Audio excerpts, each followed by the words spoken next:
Thank you for tuning in. My name is Shahrukh Nasir. I'm an RCIC from Vancouver, Canada. Over the last few days, we've received a lot of inquiries about the new announcement that was made by the Immigration Minister on November the 1st, 2022, about bringing in 500,000 permanent residents in Canada by the year 2025. And what that means is essentially 1.5 million people will become permanent residents over the course of next 3 years. So in this video, I'll explain why Canada is doing it first of all, and secondly, how you can apply and how you can benefit from this announcement. So the number one reason why Canada needs to increase its target for permanent residents is because we have a huge labor shortage. We are currently having an economy which is performing very well and unable to find close to 1 million workers to fulfill the jobs that we currently have vacant. And in my opinion, the labor market impact assessment, the LMIA, the foreign worker programs are not sufficient. They're not enough to be able to fulfill these shortages in a short term. Therefore, Canada needs to have a healthy permanent resident population that can switch jobs and start working as soon as the job become available, so that employers can basically be able to keep their businesses afloat and growing, of course. Now, another reason why this issue is coming is because our population is aging. We have a lot of people retiring, and therefore, due to a shortage of labor force, we are not able to replace them. And also, our population is not growing at the growth rate that we can sustain. So we need to keep bringing in permanent residents so that our population continues to grow in the next coming years. So it is a long-term strategy, and it's certainly a strategy that's going to help Canada over the course of the next few years in order to meet its economic needs. Now, how Canadian government is going to deliver on this target is through the streams of immigration that it already has. And what it's doing is actually IRCC is increasing some of those streams and their capacity. So what does that mean?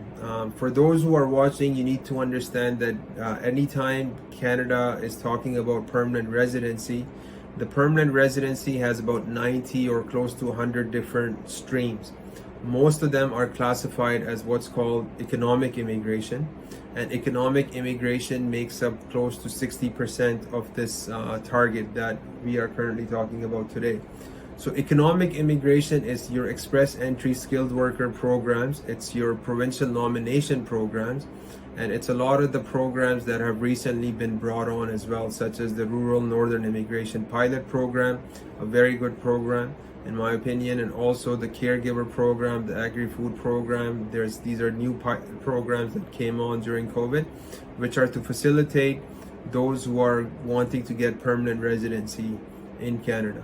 Now, the big news about this announcement is actually that the provincial nominations have been given a higher amount so that they can sponsor or nominate permanent residents for their particular provinces.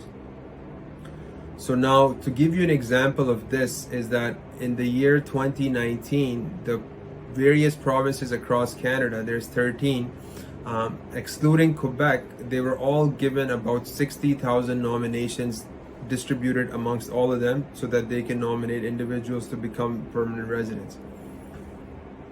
With this announcement, and certainly in the last few months and weeks, the Canadian government has given a much higher quota to the provinces.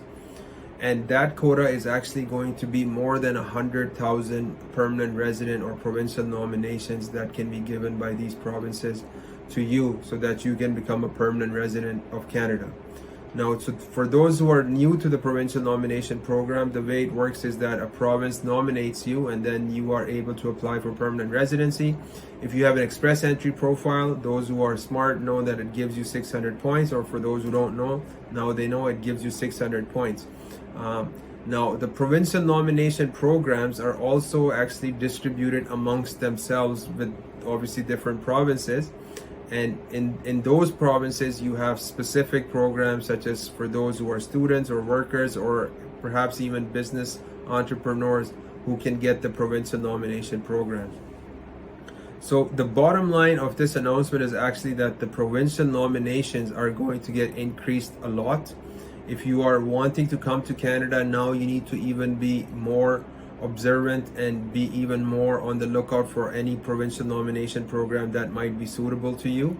I have made a video about the different programs that I've talked about in the past, but just to give you a summary again, it's Saskatchewan, Manitoba, New Brunswick, Prince Edward Island, Nova Scotia, and obviously Ontario and Quebec, Ontario and Alberta to a certain extent, and then BC as well to a certain extent.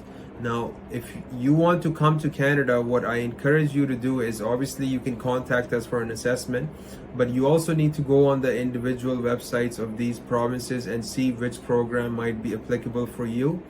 Interestingly, each province has started to now do recruitment initiatives in the industries that they feel are in demand for their provinces. Not just that they feel, they've done research on this and they know that certain occupations are needed. The main theme that is coming out from all the provinces is that healthcare, education, transportation, truck drivers, along with retail such as hotel accommodation workers, store owners, store workers, they're going to be in demand, are in a shortage. Now, also most provinces, what they want is they want you to have an express entry profile so that when you apply, they can easily check your assessment for express entry, because that gives you the faster way of coming to Canada as a permanent resident. So that is actually the essence of this announcement.